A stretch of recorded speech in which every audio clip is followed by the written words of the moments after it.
mas infelizmente, espiritualmente, nós estamos ficando mornos. E a Bíblia diz que a igreja em Laodiceia, irmão, ela era muito confiante em si mesma. A igreja de Laodiceia achava que era suficiente o conhecimento, a riqueza, tudo que ela tinha era suficiente. E a Bíblia diz, no versículo 20 do capítulo 3 do livro do Apocalipse, nos mostra Jesus do lado de fora da igreja. Como assim, irmã Leneci? No capítulo 3, o verso 20 do livro do Apocalipse, diz o seguinte: eis que estou à porta e quem está batendo a porta está do lado de... O próprio Jesus batendo do lado de fora da porta para entrar dentro da igreja de Laodiceia.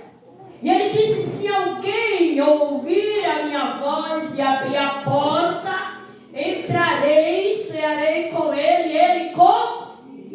Fala de unidade, de comunhão, de intimidade. E é isso que o Senhor, Ele quer de nós. Ele quer intimidade. Assim como a irmã falar aqui, a última que contou a bênção, ela falando o quanto é bom orarmos. A primeira também falou a respeito do poder da oração. A segunda irmã falou sobre arrebatamento e que Jesus está voltando. Irmão, é justamente por isso, porque o arrebatamento está tão próximo, que nós começamos a ver que o versículo que está escrito no capítulo 24 do Evangelho de Jesus Cristo, escrito por Mateus, e o verso 12, está se cumprindo em nossos dias. Que versículo é esse, irmã Helena? Assim: por se multiplicar a iniquidade, o amor de muitos esfriará. Irmãos, quando se fala em amor esfriar, não está se falando do mundo, irmão. Está falando de dentro da igreja. Está falando do nosso meio. E o fato do amor estar esfriando, irmão, nós nos afastamos de Deus, nós nos afastamos do ministério dos talentos que o Senhor, Ele coloca em nós, e começamos egoisticamente, começamos a buscar os nossos prazeres, aquilo que nos agrada e aquilo que traz felicidade, mesmo que seja momentânea, mas a gente corre e quer alcançar. Mas, queridos, eu quero que você abra a sua Bíblia hoje no Evangelho de Jesus Cristo, escrito por Mateus, capítulo 25. Nós vamos trazer uma mensagem aqui bastante conhecida, bastante pregada no meio evangélico, mas é esta palavra que o Senhor quer falar conosco hoje. Evangelho de Jesus Cristo, escrito por Mateus, no seu capítulo 25 e o verso 1 a seguir, que fala da parábola das 10 virgens. Diz assim a palavra do Senhor: então o reino dos céus será semelhante a 10 virgens que, tomando as suas lâmpadas, saíram ao encontro do esposo. E 5 delas eram prudentes e 5 loucas. As loucas, tomando as suas lâmpadas, não levaram azeite consigo. Isso fala de reserva. Mas as prudentes levaram azeite em suas vasilhas com as suas lâmpadas. E tardando o esposo, tosquenejaram todas e adormeceram. Mas, porém, todavia, contudo, à meia-noite, ouviu-se o clamor. Aí veio o esposo sair ao encontro. Então todas aquelas virgens se levantaram e prepararam as suas lâmpadas. E as loucas disseram às prudentes: dai-nos do vosso azeite, porque as nossas lâmpadas se apagam.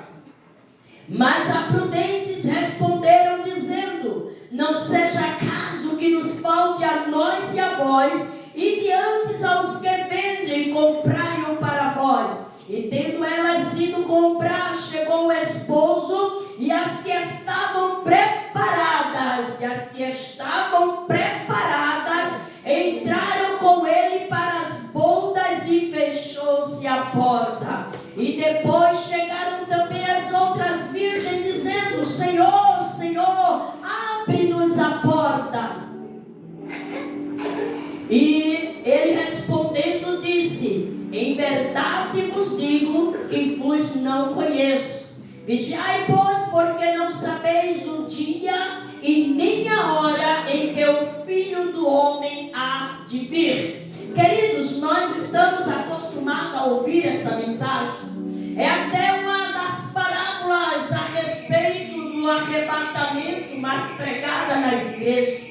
Mas nós sabemos que todas as vezes que nós estamos lendo ou pregando a mensagem ou a respeito de um texto da palavra de Deus, o Senhor sempre abre uma revelação para nós, e hoje não é diferente. Ao meditar sobre esta palavra, ao olharmos à luz da Bíblia, ao nos debruçarmos sobre as Sagradas Escrituras, para estudarmos a respeito desta parábola, eu pude entender muitas coisas as quais eu ainda não tinha visto, eu ainda não tinha conseguido enxergar dentro desse texto.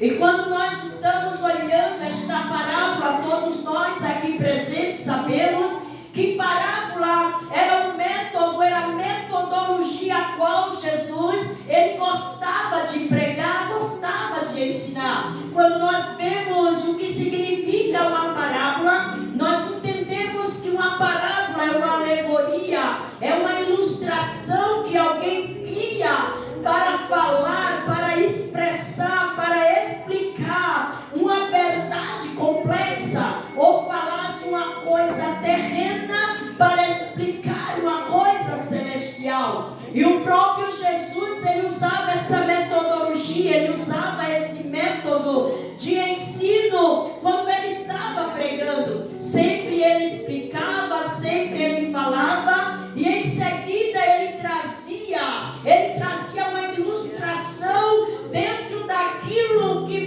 ele estava ensinando. E quando nós vemos esta parábola, nós entendemos que esta parábola o Senhor contou quando ele estava ali no Monte das Oliveiras com os seus discípulos. A Bíblia diz aqui, no capítulo 21 e o verso 23, que Jesus entrou no templo. E quando Jesus entrou no templo, os príncipes, os sacerdotes, os fariseus, eles começaram a questionar a Jesus, porque o Senhor estava sempre ensinando, o Senhor estava sempre falando a respeito do céu, a respeito de Deus. E a Bíblia diz que o Senhor ali passou aquele tempo dentro do templo, ensinando, contando também algumas parábolas, algumas alegorias, algumas instruções. Mas nós percebemos que quando chegou no capítulo 24, o capítulo 24 vem dizendo que Jesus estava saindo do templo. Quando Jesus estava saindo do templo, a Bíblia diz que os discípulos começaram a conversar com ele e mostrar a estrutura do templo. E Jesus, conversando com ele, disse: olha, está vendo isso aí? Em 3 dias pode cair, pode ser destruído, mas em 3 dias pode ser levantado.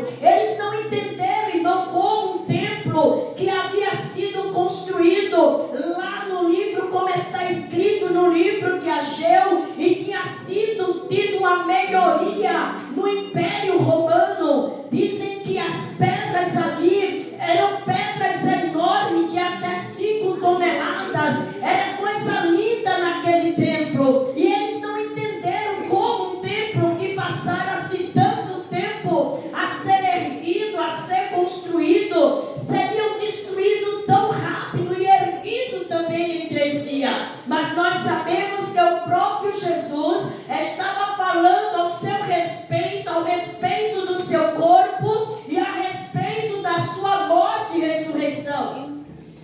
E a Bíblia continua nos dizendo que Jesus saiu com eles para o Monte das Oliveiras. E quando chegou no Monte das Oliveiras, eles chegaram perto de Jesus e disse: mestre, nos diz quando será essas coisas? E que sinal há de ter da tua vinda e do fim do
para entender, para que houvesse um melhor entendimento, ele começou a explicar através de parábola, não só a parábola das virgens, mas nós vemos que ele também, ele disse outras parábolas, a parábola do talento, a parábola do servo mau, e ele começa agora a explicar. E uma coisa que me chama a atenção, irmão, é que o que mais o Senhor falou quando ele estava ali no seu sermão é sobre a vigilância. Se você olhar o capítulo 24 e o verso 36, ele diz: mas daquele dia e hora ninguém sabe, nem os anjos do céu, mas unicamente meu Pai. E ele diz: olha, aquele dia será como os dias de Noé. Ele diz: olha, no tempo de Noé, nos dias de Noé, comiam, casavam, bebiam e se davam-se em casamento, até que se fechou a porta da arca, começou a chover e as pessoas não conseguiram entrar dentro da arca, e só 8 pessoas que foi da família de Noé e aqueles animais conseguiram sobreviver àquele grande dilúvio. E ele diz: olha, e não perceberam até que veio o grande dilúvio e levou a todos. Quando nós olhamos ainda no capítulo 24 e o verso 42, eu vejo o Senhor dizendo assim: vigiai, pois, porque não sabeis a que hora há de vir o nosso Senhor. Aí ele disse: mas considera isso, aleluia, que se o pai de família soubesse a hora em que o ladrão viria minar a sua casa, ele estaria esperando. Ei, fala de surpresa. Então o Senhor, ele começou a enumerar e começou a comparar a sua vida com algumas coisas comuns no nosso cotidiano, como Noé, que construiu a arca crendo que haveria um dilúvio, aonde até aquele momento nunca havia chovido, irmão.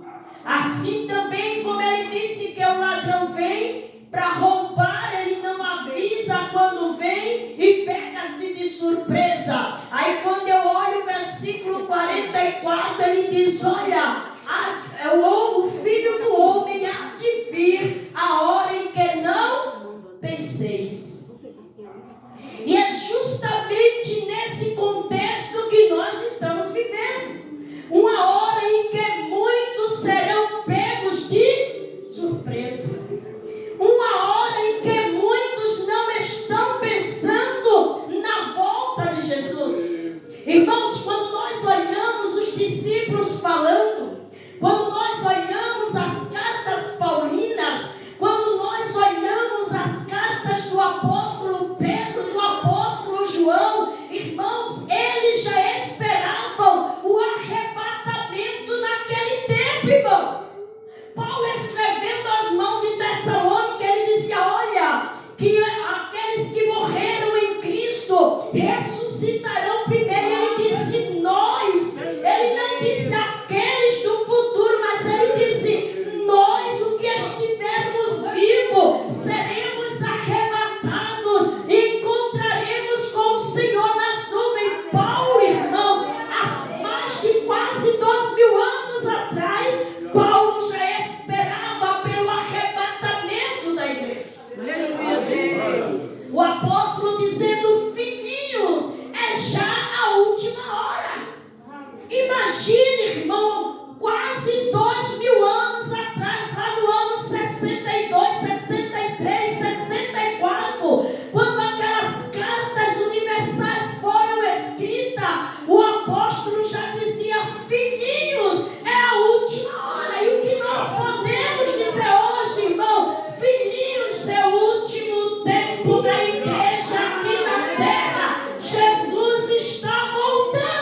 e começar a espancar os seus conservos, e a comer e a beber com os ébrios, virá o Senhor daquele servo no dia em que não esperar e a hora em que ele não sabe. Irmãos, e de repente agora nós começamos o capítulo 25. O Senhor agora expressando em parábolas o que iria ser ou o que há de ser a sua vinda. E ele usa aqui, irmão, eu falei que uma parábola é uma alegoria, é uma história criada para que mostrasse uma encenação, para explicar algo complexo. E porque o Senhor estava justamente naquele contexto, porque o Senhor estava falando para judeus, ele disse: olha, o reino dos céus é semelhante a 10 virgens. Ele começa, irmão, a falar de um casamento, não o nosso casamento, não um casamento ocidental, mas um casamento oriental, um casamento daquela época, aonde o esposo, ele não tinha esse contato, o noivo não tem esse contato dos nossos relacionamentos, em que o noivo, o namorado, passa o tempo todo convivendo com a família da noiva, as famílias da noiva convivendo com a família do esposo, até o casamento. Não, ali o contexto, irmão, o noivo vinha, se desposava, deixava ali o seu talento com a noiva, o dote, ia se arrumar, ia se preparar, ia construir a casa, ia preparar a casa para no tempo, um ano, vir buscar a noiva. Nesse tempo, a noiva não tinha um contato com o noivo, mas o amigo do noivo era que ficava tendo contato com a noiva. Ei, e nós somos a noiva do Senhor aqui na terra, e Ele deixou o amigo Espírito Santo no nosso meio. E a noiva não podia trair o noivo, a noiva tinha que honrar o nome do noivo até ele voltar para buscá-la. Ei, e nós, como noiva do Cordeiro, nós não podemos trair o nosso noivo Jesus. Como esposa, nós temos que estar aqui na terra representando o nosso esposo. Aleluia. Esperando, irmão.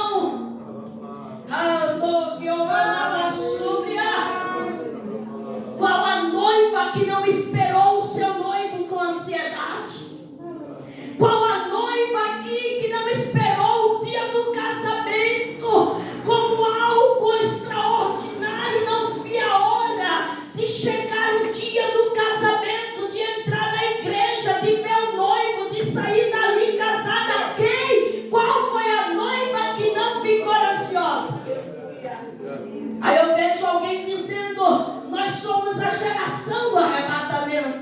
Irmãos, eu costumo dizer isso, talvez eu já tenha dito isso aqui também. Será que nós temos cara, irmã Cristiana, de noiva que está esperando o noivo? Será que nós temos cara de igreja da última geração, a geração do arrebatamento? Meu Deus. Porque uma noiva que está à véspera do casamento, irmão, ela fica desesperada, certo ou errado? Preocupada com o vestido, preocupada com o banquete, preocupada com a hora que tudo dê certo. Ei, e nesses últimos dias da terra, a igreja está dormindo e precisa acordar, porque o noivo está voltando.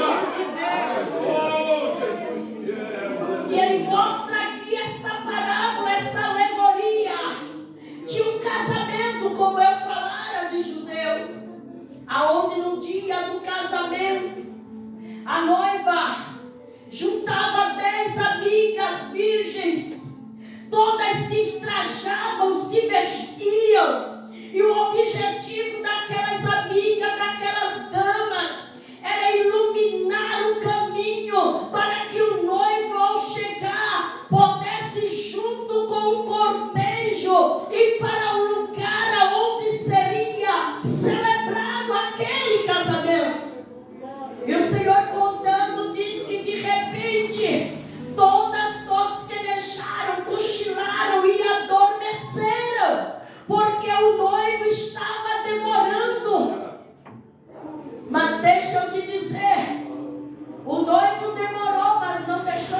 que deixou? O noivo veio. Em que hora? À meia-noite, irmãos.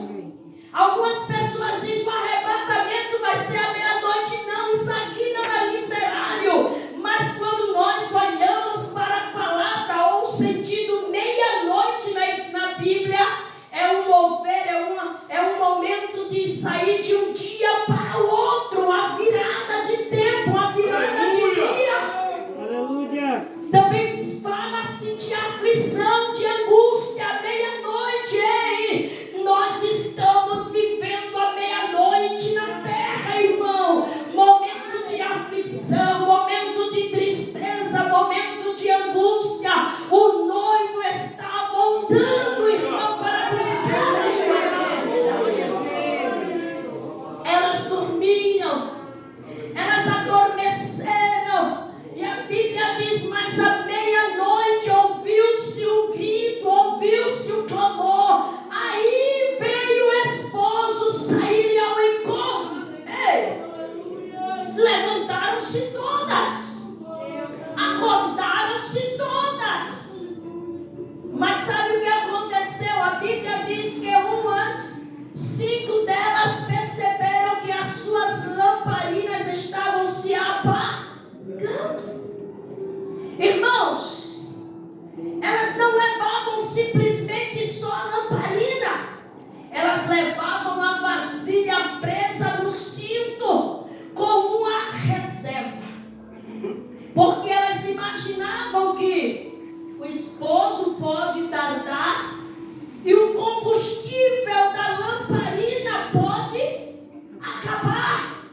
Como é que elas iriam iluminar o caminho até o lugar das bodas, até o lugar daquela festa, irmão? Só que tem uma coisa: 5, quando pegou nas suas vasilhas, cadê a reserva? Irmãos, quando eu estava lendo sobre isso, pastor, eu comecei a pensar: reserva. Como é difícil a nossa vida sem reserva. Como assim, Beleneci? Imagine quando surge uma necessidade, uma dificuldade que nós estamos esperando e financeiramente nós não temos uma reserva. Olha o desespero, certo ou errado? Imagine o carro quebra, não tem uma reserva. Você fica doente e precisa fazer uma cirurgia, não tem uma reserva. Você precisa, alguém lá do outro lado está precisando que você faça uma viagem urgente, você não tem uma reserva. O que é que acontece? Uma angústia, um desespero, você fica sem saber o que fazer. Era assim o retrato daquelas 5 loucas. Meu Deus. Quando elas perceberam que não tinha reserva, elas ficaram certamente preocupadas. Quando você não tem uma reserva, o que você vai fazer? Procurar alguém para te emprestar? Às vezes com juro altíssimo, mas você quer, está precisando, não é verdade? Só que aqui, irmão, elas não podiam emprestar.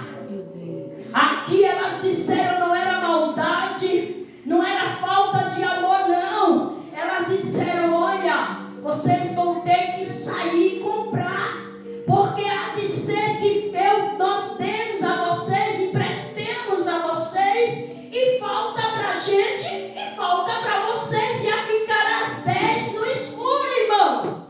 Mas quando eu trago para o lado espiritual, eu entendo que a unção, o azeite que tem que ter dentro das nossas lamparinas, ele não é transferível, ele é teu, é você que busca, é você que paga o preço para que você tenha reserva e para que tua lâmpada esteja sempre acesa. Ah, como era bom, irmão, como era bom, pastor Francisco, que nós pudéssemos pegar reserva do outro irmão. Ah, todo mundo ia dizer, pastor Francisco, me dá um pouco do teu azeite, da tua unção, da tua intimidade com Deus, da tua comunhão com Deus. Ei, querido, eu e você temos que buscar e viver uma vida de comunhão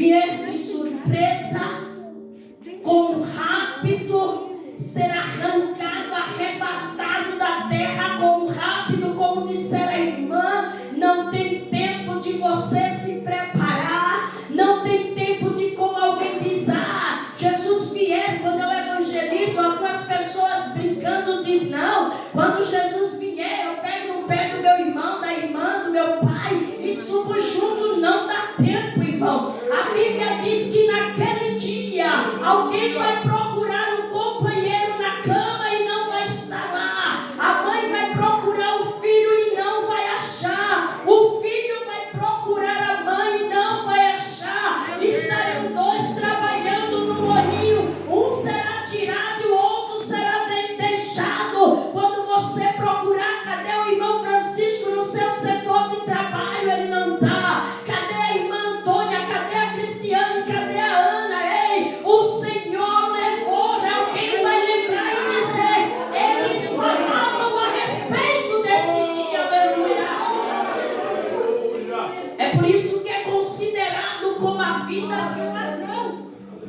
O ladrão só leva o que é de melhor dentro de casa.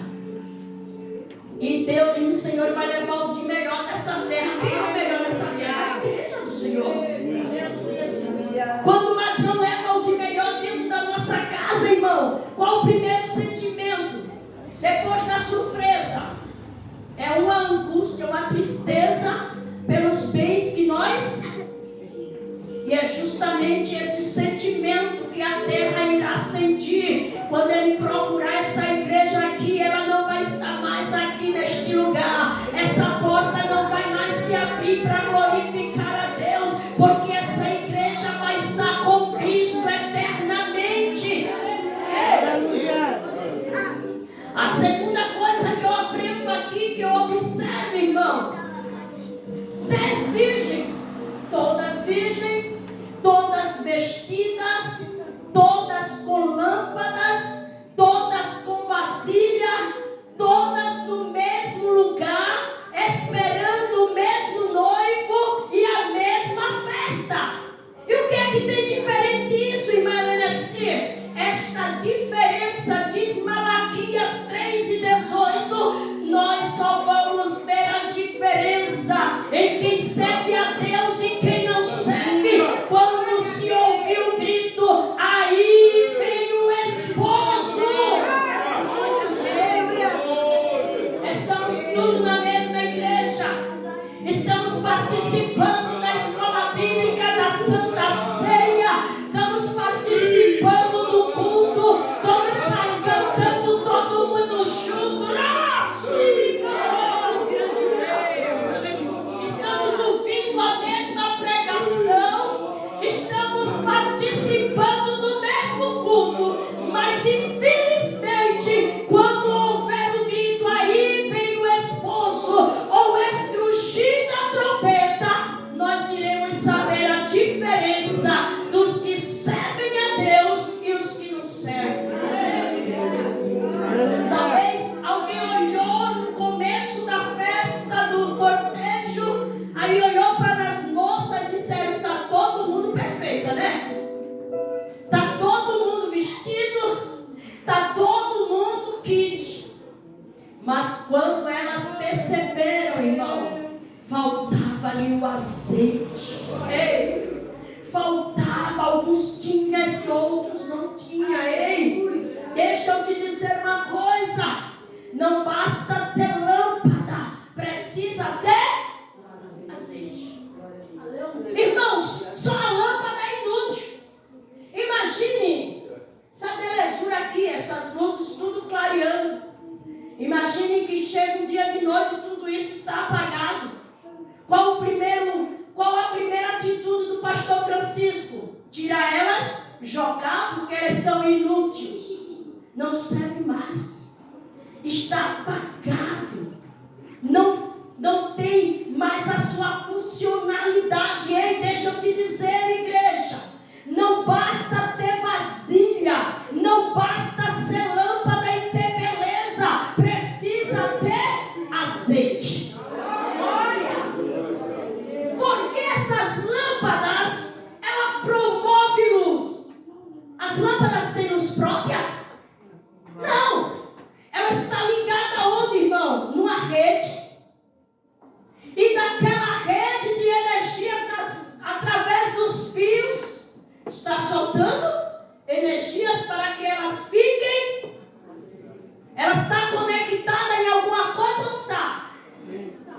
se desconectar, o que é que acontece? E nós? Aonde nós estamos conectados? Sabe por que as lamparinas de alguns estão bem fraquinhas? Porque estão se afastando da fonte de luz. Estão se afastando. E assim, quem é a fonte de luz? A Bíblia diz lá em João que o Senhor disse: eu sou a luz do mundo. Ele disse: eu sou a luz do mundo. Mas deixa eu te dizer uma coisa. Lá em Mateus capítulo 5, o verso 14, ele disse: vós sois a luz do mundo. Porque ele disse: eu sou a luz do mundo lá em João, e depois ele disse para nós: vós sois a luz do mundo. Porque ele disse: porque eu estou em vocês. E se eu estou em vocês, a luz que há em mim tem que brilhar na vida de vocês, na nossa vida. Como igreja, irmão, nós temos que brilhar. Como igreja, irmão, não basta servirmos a um ministério. Não basta dizermos que fazemos parte de ministério B, de ministério A, de ministério C. Não, nós como igreja de Deus, nós temos uma funcionalidade. E a nossa funcionalidade é brilhar no meio de uma geração corrompida e perversa. Paulo escrevendo aos irmãos em Filipenses capítulo 2 e o verso 15. Ele disse: vocês têm que ser irrepreensíveis, sinceros, inculpável no meio de uma geração corrompida, e tem que resplandecer como astro. Irmãos, nós estamos aqui, quem sabe a distância é daqui para o céu, mas a gente vê as luzinhas lá embaixo, lá em cima, não vê não? Sim. Quanto mais o lugar está escuro, mais o céu brilha, não é verdade? Vocês já perceberam? Lá nos nossos interiores, lá do Nordeste, quando a gente saía para evangelizar, para fazer culto de noite, só com aquela luzinha dos vagalumes lá, quando você olhava para o céu, você, nossa, aqui tem mais estrela do que lá na cidade. Não, é quanto mais o lugar está escuro, a luz mostra seu brilho. O que é que eu quero dizer? Esse é o momento de nós brilharmos, porque o mundo está em trevas, irmãos. Aleluia. O mundo está em trevas. E como luz do mundo, nós temos que brilhar. Onde, Meleneci? Brilhar na faculdade, brilhar no colégio, brilhar no bairro onde a gente mora, brilhar lá no trabalho, onde tem aquelas trevas lá, perturbadores de Israel, e eu e você brilhando no meio, eu e você fazendo a diferença. Como, irmã, se o meu brilho aparece através do meu comportamento, através da minha atitude, através do meu modo de agir. Alguém vai dizer: você é diferente, você está dentro do metrôzão desse, você está na estação da Sé com aquele monte no horário de pico. Alguém olha e diz: você é crente.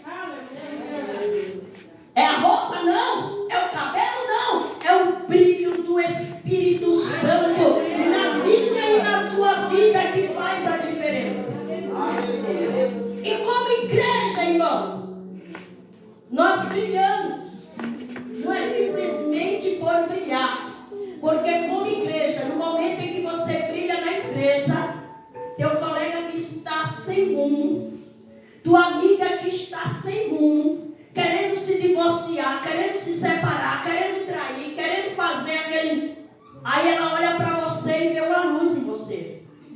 Aí quando ela conversa com você, você começa a falar do amor de Deus, e a sua luz vai ajudando ela a achar o caminho certo e a chegar perto de Deus.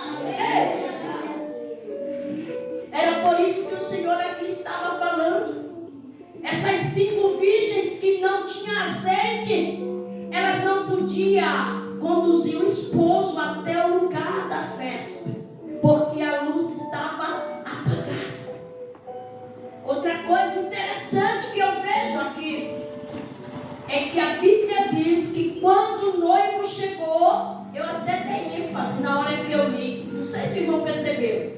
disse assim, ó, e as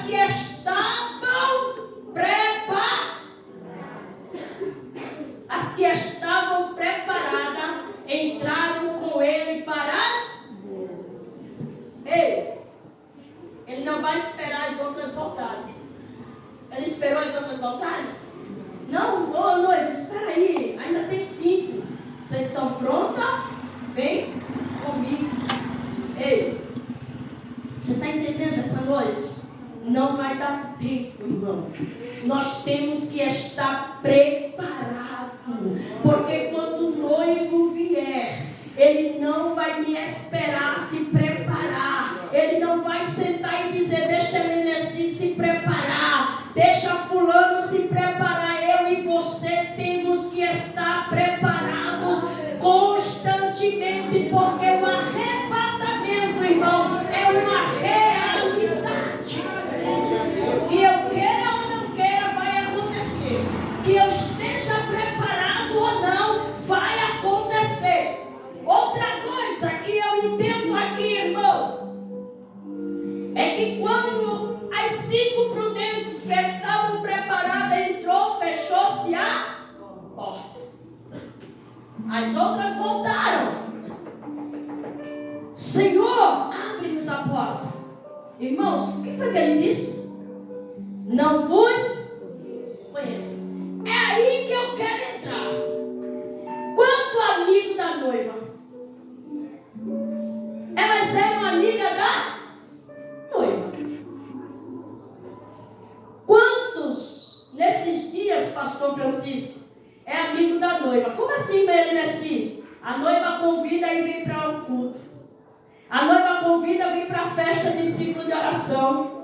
A noiva convida, aí vem para a festa das crianças. Vem para a festa do jovem, mas não quer o noivo, não quer conhecer o noivo, não quer ter intimidade com o noivo. Ei, para entrar lá não basta ser amiga da noiva, tem que ter compromisso com o noivo.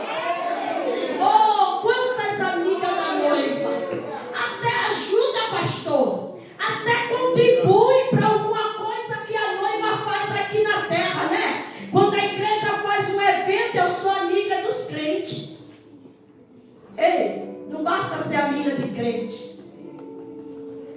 Não basta vir aqui na igreja apenas no domingo, não. Precisa conhecer o noivo. E o noivo precisa te conhecer.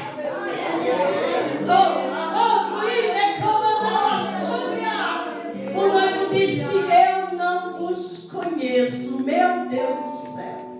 Sabe por que ele não conhecia? Porque elas eram amigas apenas da noiva. Essa mensagem, irmão, ela tem 2 propósitos nesta noite. Essa mensagem é para alguém que ainda não aceitou a Jesus, ainda não fez a sua decisão, é apenas amigo da noiva. Vem aqui no domingo assistir o culto, vem nos congressos, vem porque a mãe é crente, vem porque o pai é crente. Ei, o fato de você ser filho de crente, ser irmão de crente, ser marido de crente, não te dá espaço nem autonomia para você entrar nas bodas do Cordeiro.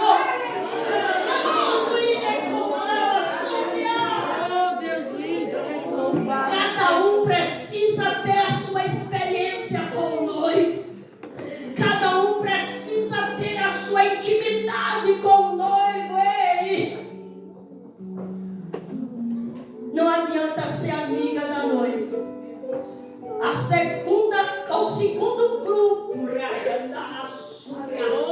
para quem essa mensagem ela se direciona essa noite, é pessoas que estão dentro da igreja, até dizem que são crentes, até canta, até tem oportunidade, mas não tem um compromisso verdadeiro com o noivo. Ei, Jesus está voltando. E eu disse nessa noite, não basta ser lâmpada, precisa ter luz. Não basta dizer sou lâmpada, eu preciso brilhar. Como eu vou brilhar? Por quê? A lâmpada estava se apagando porque estava faltando azeite. E o que é o azeite, Meleneci? O azeite é a presença do Espírito Santo em nossa vida. E como a gente adquire presença do Espírito Santo? Não é só vindo na igreja no domingo, irmão.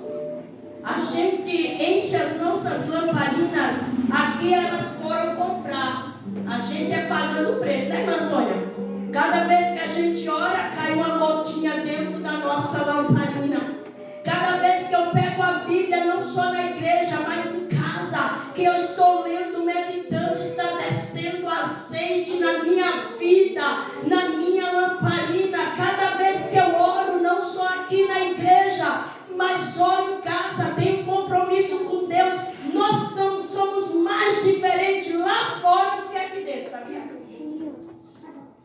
Aqui é fácil, todo mundo é crente. Agora lá fora, no nosso dia a dia, nós adquirimos mais intimidade com Deus. Como assim, Meleneci? Lá fora, nós mostramos quem nós realmente somos, mais do que aqui dentro. Aqui é igual às virgens, todo mundo é igual. Todo mundo canta, todo mundo bate palma, todo mundo glorifica. Quando alguém cita um versículo, uma boa parte abre a Bíblia para olhar, para ler. E aqui lá fora. É lá fora, irmão, que nós adquirimos mais azeite, com as nossas comunhão com Deus, com a nossa vida no altar. E para completarmos, irmão, ele disse: não vos conheço. Eu quero lançar essa pergunta a você. Você conhece, você diz que conhece ao Senhor, mas será que Ele te conhece? Será que Ele te conhece? Será que você tem intimidade suficiente com Ele? Quero deixar essa pergunta essa noite. Eu quero dizer que triste vai ser naquele dia, quando a porta fechar, quando essa igreja for arrebatada, quando a igreja do Senhor for arrebatada, vai ser dia de muita angústia, vai ser dia de muita tristeza, porque muitos vão procurar o Pai e não vai encontrar. Muitos vão procurar o amigo da escola e não vai encontrar. Muitos vão procurar o filho, não vai encontrar. Muitos vão procurar o pastor da igreja e não vai encontrar ele. Deixa eu dizer uma coisa a você nesta noite. Agora é o tempo, é o momento de nós nos prepararmos para encontrarmos com o Senhor nos ares. Aleluia! Por que, Meleneci? Porque esse dia vai ser dia de surpresa. E a Bíblia termina o verso 13 dizendo: vigiai, pois, porque não sabeis o dia e nem a hora em que o Filho do Homem há de vir. Hoje pode ser o nosso último culto. Pode ser que eu não consiga nem devolver o microfone ao pastor Francisco. Essa igreja é arrebatada, irmão.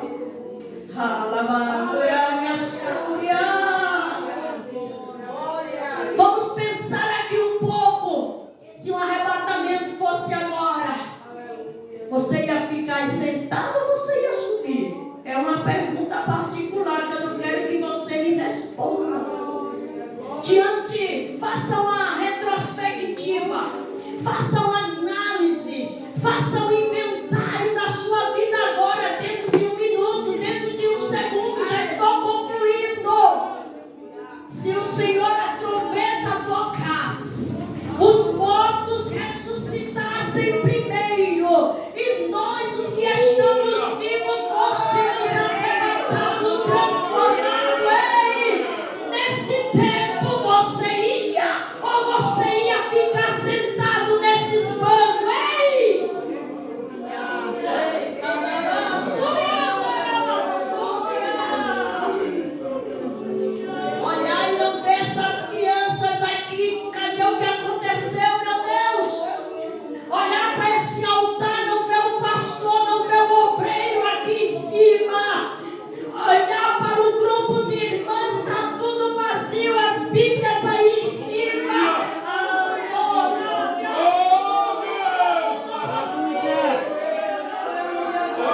Imagine, eu piscar o olho quando abrir, não tem ninguém aqui, só eu aqui em cima. Meu Deus, que dor, que angústia na minha alma.